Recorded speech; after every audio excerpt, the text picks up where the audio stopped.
Hi, this is Nicole Truitt with the last installment of the Unit 1 material for ENG 101. So in this presentation, we're going to be talking about vocabulary strategies. So we will be answering these questions throughout the course of this presentation and, of course, through the resources in Delaware Tech. These are the terms that you should know by the time you get through this material.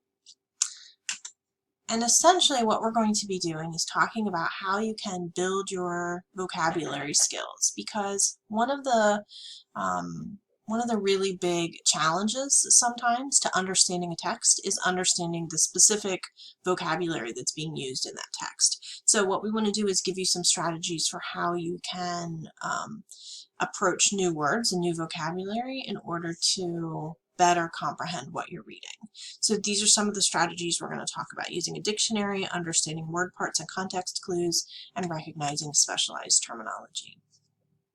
So first, don't be afraid to use the dictionary. It is 2020 and there are a ton of dictionary apps and websites and programs. I think you can even say, like, okay, Google, what does something mean? And it will tell you the answer. So don't be afraid to use the dictionary. It will give you a lot of information. So I would like to encourage you to remember that that's always an option. We're going to talk about context clues. There are 6 types of context clues that we've identified here, and we're going to give you examples of each one. So the first one is a definition clue. And what this means is that when you're reading something and you run across a vocabulary word that you don't understand, it's possible that they have defined the unfamiliar word right there in the sentence. So the example on the screen here, an anecdote, that is a short story used to entertain or educate, is a clever way to start a college essay. So you can see that even though you don't perhaps know what the word anecdote means, the sentence has given you the definition. So that's a definition clue. You also might look for synonym clues. A synonym is a word that means the same thing. So in this example, his animosity or hatred of the new system was so strong that he considered quitting his job. So in this case, you can guess that animosity means hatred because they've provided that synonym right in the sentence. A contrast clue is a clue that does the opposite of a synonym clue. It provides a word that means the opposite, or an antonym. So in this example, she was virtuous, unlike her mean and sneaky cousin. There are actually 2 antonyms, or 2 contrast clues in this sentence. So can you guess what virtuous means? The opposite of mean and sneaky. An example clue gives you an unfamiliar word, but then provides you with some examples of what that word means to help you understand better the definition of the unfamiliar word. So geologists study earth systems such as rock formations and fault lines. You may not know what geologist means, but you can probably guess from earth systems, rock formations, and fault lines. Right? Once you have those examples, you have a better idea of what a geologist is. And then there are experience clues. Experience clues rely on our own familiar experiences of the world so that we can relate to the new words or decode the new vocabulary. So this example, showing up late and walking into the classroom after everyone was already seated was a vexatious way to start the day. Now, we can guess just from our own previous experiences that vexatious probably does not mean good or exciting or fantastic, right? We assume that it means something that's very negative, maybe embarrassing or upsetting, because that's what our experience would tell us about this situation. And then finally, an adjacent clue. It's kind of similar to maybe a definition clue, except this is when the key to understanding the new word, the definition, if you will, is in a nearby sentence. So it might not be in the exact sentence with the unfamiliar word, but it's somewhere nearby.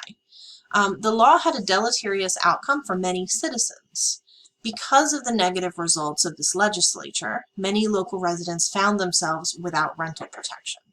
So while the meaning of the word deleterious isn't really in that sentence, you can make some guesses based on the context clues in the next sentence. Those adjacent clues can help you to understand what deleterious means.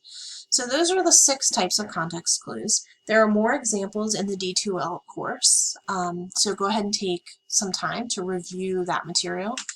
We're also going to talk about word parts, and there are 3 different kinds of word parts: root words, prefixes, and suffixes. So the root of a word is the base of the word. It's usually where the word comes from. It's Latin maybe, or German, because English is a Germanic language. So for example, chrono is a root that means time. And so you might find words that include the word chrono. They tend to have something to do with time because that's the Latin root. Prefixes are added to the beginning of the word. Pre, ironically enough, is a prefix, and it means before. So a prefix is added to the beginning of the word. The example on the screen here is that re means again. So we know that if we add the word re to anything, we reread, rewrite, rearrange, reheat, redo. All of those words mean to do whatever that action is again.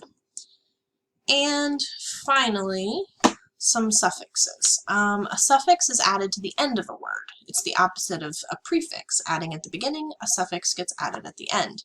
And typically what a suffix does is it changes the part of speech.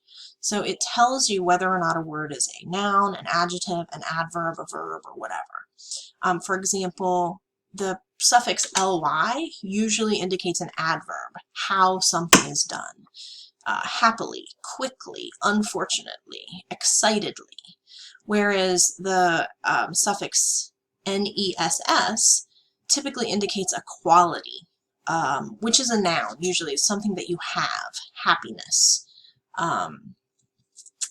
So there are several examples on the next few slides of common roots, common prefixes, and common suffixes. And I'm not going to go through all of these. They're available in your course, and this presentation is available for you to look over as well.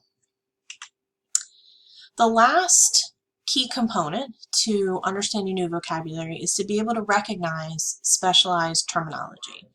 Specialized terminology, sometimes called jargon, is language or unique words that are used in specific fields or career areas like health, legal, or technology. So if you are in a field that might include some specialized terminology, for example, as an educator, we say things like formative and summative assessments and objectives and measurable performance measures. And that's language that probably your average layperson, person on the street, wouldn't necessarily use or even understand or know unless they were in the education field. So when you encounter specialized terminology in your field, there are some tips here for how to make sure that you're understanding that language. So always make a note of any specialized vocabulary, maybe keep a chart even, and write down what it means and what the parts of speech are and things like that so that you can use those appropriately. It's important as a good critical thinker to be able to communicate well, and you have to be able to do that within your field by using the terminology that's expected for people with your education and with your background. So that concludes the vocabulary strategies presentation. I hope that it's been helpful. Let me know if you have any questions, and I'll see you in a little while for Unit 2.